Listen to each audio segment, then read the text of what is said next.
بسم اللہ الرحمن الرحیم۔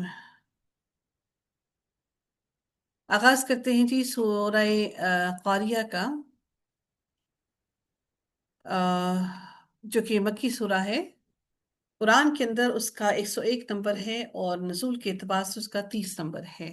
آیات اس کی 11 ہیں اور ایک ہی رکوع ہے اس کا۔ سورہ قاریہ کا آغاز کرتے ہیں، دیکھتے ہیں کہ اللہ رب العزت نے کون سے احکامات اس سورہ کے اندر نازل فرمائے اور قیامت کی گھڑی کے بارے میں اللہ تعالیٰ نے مزید کیا ہمیں بتایا۔ اللہ تعالیٰ فرماتے ہیں القاریہ، یہ قیامت کے ناموں میں سے ایک نام ہے قیامت کا، کھٹکھٹانے والی، یعنی وہ عظیم حادثہ جو زمین کے خاتمے کے لیے پیش آئے گا۔ القاریہ در حقیقت سخت آواز کو کہتے ہیں، سور کی آواز بھی بہت سخت ہوگی، اس لیے قیامت کا نام قاریہ رکھا گیا ہے۔ قرع یعنی ایک چیز کو دوسری چیز پر اس طرح مارنا کہ آواز پیدا ہو۔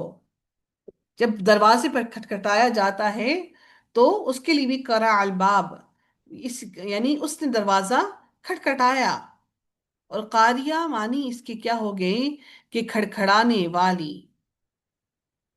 ابن فارس کے نزدیک ہر وہ چیز جو انسان پر شدت کے ساتھ نازل ہو وہ قاریہ ہے، یعنی کوئی عظیم حادثہ یا بھاری آفت جو انسان کو گھبراہٹ میں ڈال دے، اور اس سے مراد قیامت کی گھڑی ہے۔ قیامت کی اہمیت اور اس کی ہولناکی کو بیان کرنے کے لیے فرمایا القاریہ، کھٹکھٹانے والی، یعنی قیامت جو لوگوں پر اچانک ٹوٹ پڑے گی، کیسے وہ دلوں کو دہشت زدہ کر دے گی۔ اس کی صبح کے بعد کبھی رات نہیں آئے گی، وہ دن ختم نہ ہوگا، وہ ایسا دہشتناک دن ہوگا کہ اپنی دہشت کی وجہ سے دلوں کو بیدار کر دے گا، اور اللہ تعالیٰ کی دشمنوں کو عذاب سے متنبہ کر دے گا، ان کو بتا دے گا عذاب کے بارے میں۔ رب کائنات نے فرمایا مل قاریہ، قیامت کی طرف توجہ دلانے کے لیے یہ سوال کیا گیا، کیا ہے وہ کھٹکھٹانے والی، یعنی وہ قیامت کا حادثہ کیا ہے جو لوگوں کو دہشت میں مبتلا کر دے گا۔ انسانی خیال اور اس کے تصور سے بھی بہت بڑا حادثہ ہے۔ آج ہم انسان ایٹامک وار سے ڈرتے ہیں، خوف کھاتے ہیں کہ اگر ایٹامک وار ہو گئی تو پھر کیا ہوگا، لیکن قیامت کی گھڑی اس سے بھی کئی گنا زیادہ خوفناک ہے۔ اس قیامت کی گھڑی سے ہم نہیں ڈرتے، ہمیں خوف نہیں ہے قیامت کی گھڑی کا۔ اللہ تعالیٰ پھر فرماتے ہیں وَمَا أَدْرَاكَ مَا الْقَارِعَةُ، اور تم کیا جانو کہ کیا ہے وہ کھٹکھٹانے والی، اور اے محمد تم کیا سمجھو کہ وہ قاریہ کیا ہے۔ یہ سوال اس خبر کے لیے کی وضاحت کے لیے کیا گیا کہ انسانی عقل و شعور سے قیامت کا معاملہ بہت اوپر کا ہے۔ انسانی عقل و شعور قیامت کی گھڑی کو نہیں سمجھ سکتی، لہٰذا انسان کی عقل، اس کے ذرائع علم اس میدان میں اس کی مدد نہیں کر سکتے۔ انسان کا دل اور انسان کی نگاہیں اس قیامت کی گھڑی کو اپنے اندر سما نہیں سکتے۔ اس کے باوجود بھی میرے رب نے اتنے خوفناک ترین منظر بیان کیے، اس کے بعد بھی یہ کہہ دیا کہ تمہاری عقل و سمجھ اور سوچ تمہاری اس قاریہ کی گھڑی کو نہیں پہچان سکتے، تم اس خوف کے عالم کو، اس کی شدت کو سمجھ ہی نہیں سکتے، اس کی ہولناکی کو بیان کر ہی نہیں سکتے۔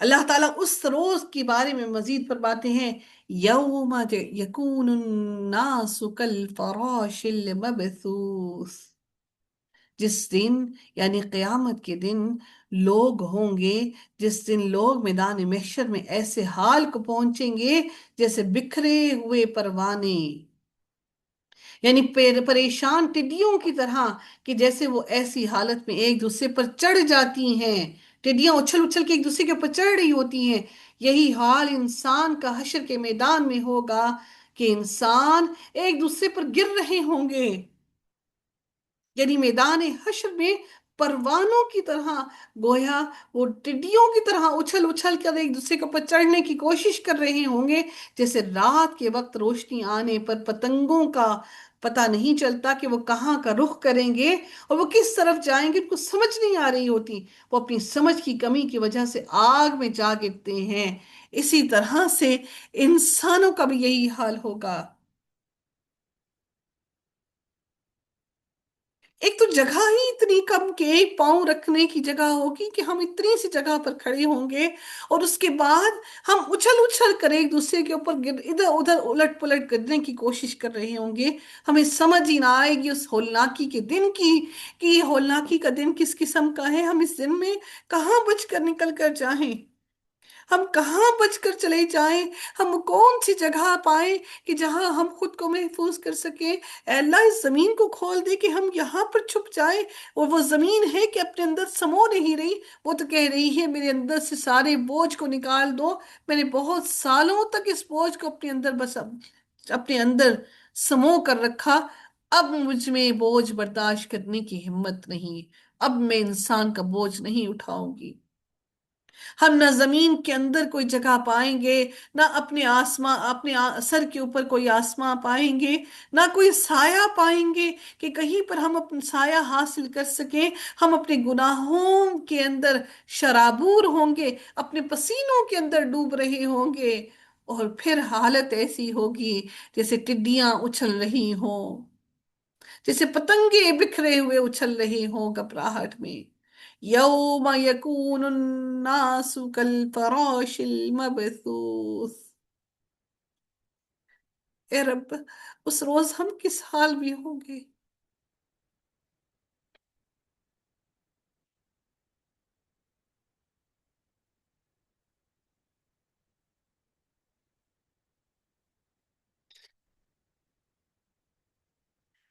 اللہ تعالیٰ فرماتے ہیں کہ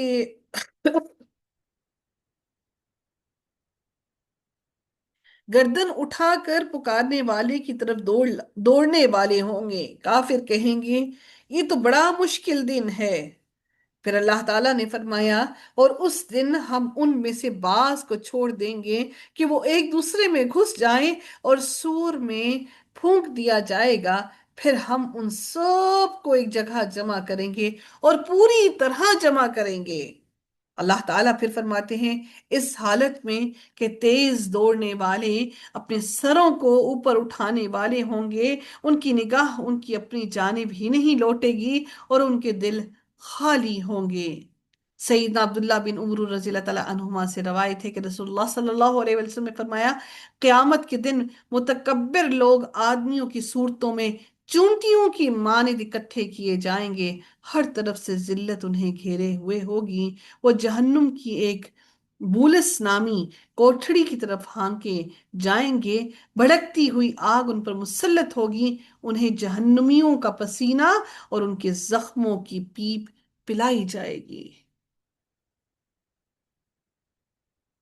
میرے رب نے مزید فرمایا وَتَكُونُ الْجِبَالُ كَالْإِحْنِ الْمَنفُوشِ، اور پہاڑ دھنکی ہوئی رنگین اون کی طرح ہو جائیں گے۔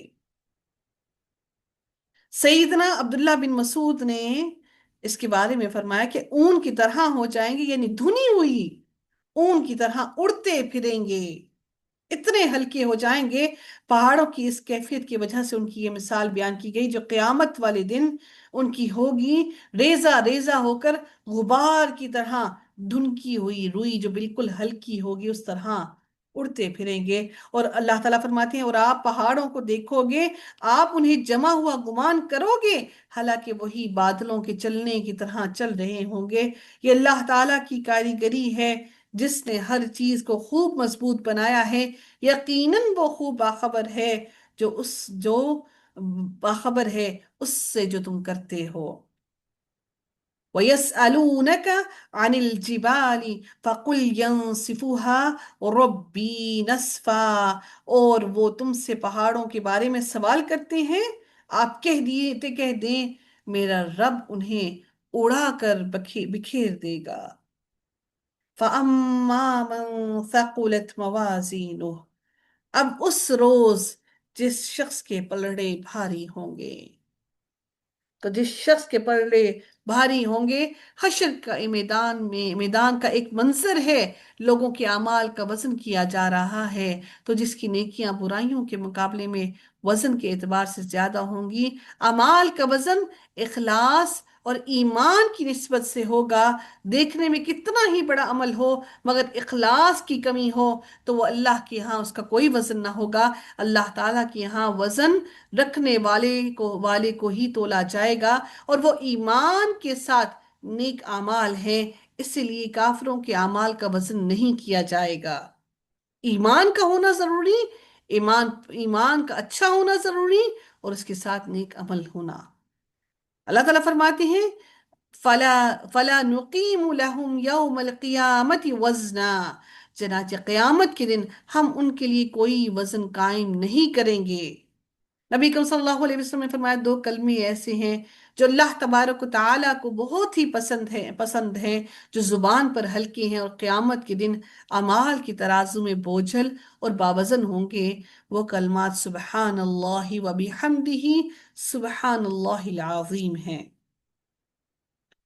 رب العزت نے فرمایا پھر جب سور میں پھونکا جائے گا تو اس دن ان کے درمیان کوئی قرابت داریاں رشتہ داریاں نہ رہیں گی، اور نہ ہی وہ ایک دوسرے کو پوچھیں گے۔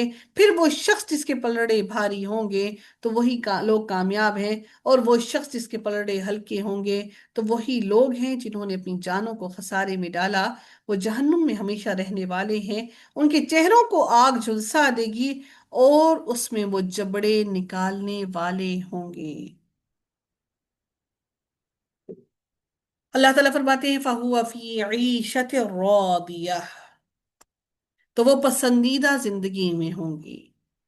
عبادت گزار صالح خوش نصیب لوگ دل پسند عیش و عشرت والی زندگی گزاریں گے، سدا بہار جنتوں میں رہیں گے، عیش و آرام سے رہیں گے اور زندگی سے لطف اندوز ہوں گے۔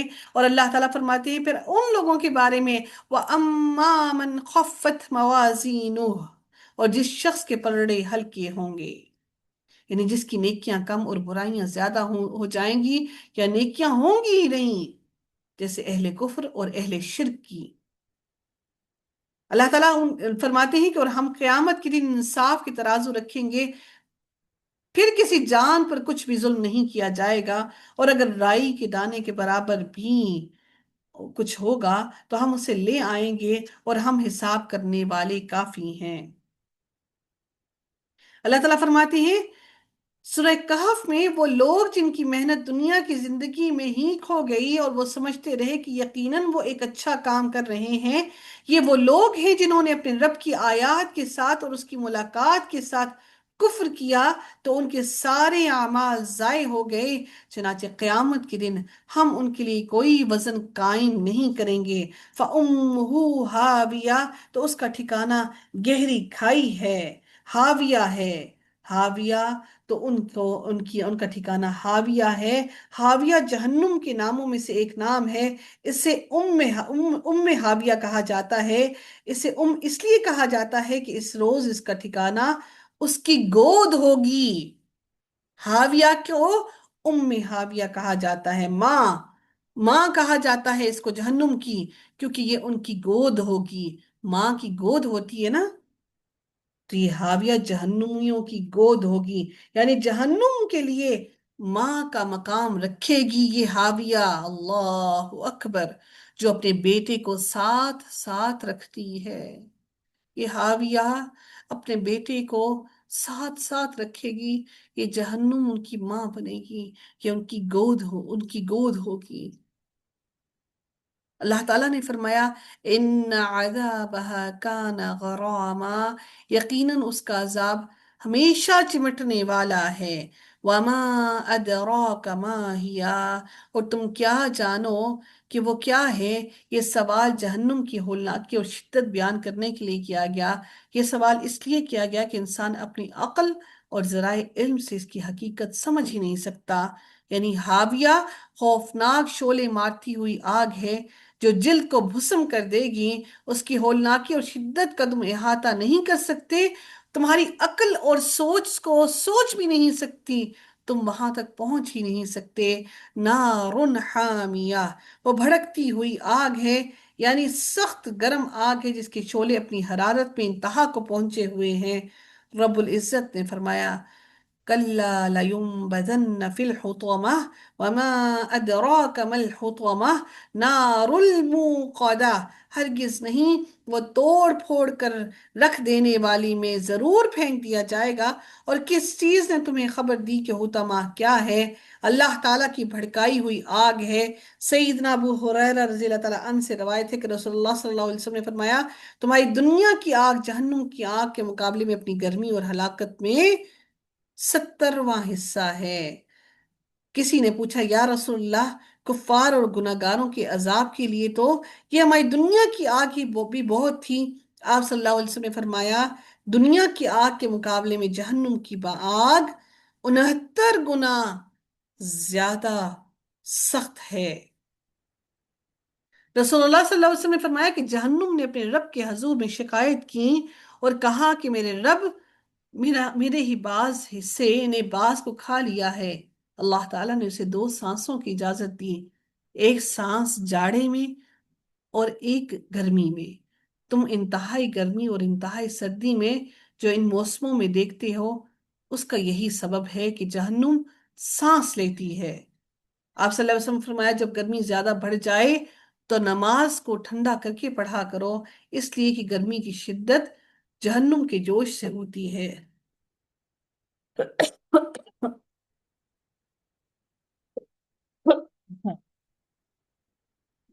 نبی کریم صلی اللہ علیہ وسلم نے فرمایا جہنمیوں میں سے سب سے ہلکا عذاب قیامت والے دن اسے ہوگا جس کے پاؤں کے تلووں کے نیچے 2 انگارے رکھے جائیں گے، اور انہی 2 انگاروں کی شدت کی وجہ سے اس کا دماغ کھولے گا۔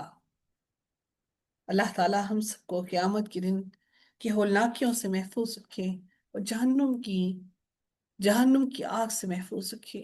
وآخر دعوانا الحمد للہ رب العالمین، صلی اللہ تعالی علی خیرہ خلقہ اجمعین، برحمتک یا ارحم الراحمین، سبحانک اللہم وبحمدک، نشہد اللہ الہ الا انت، نستغفرک ونتوب الیک۔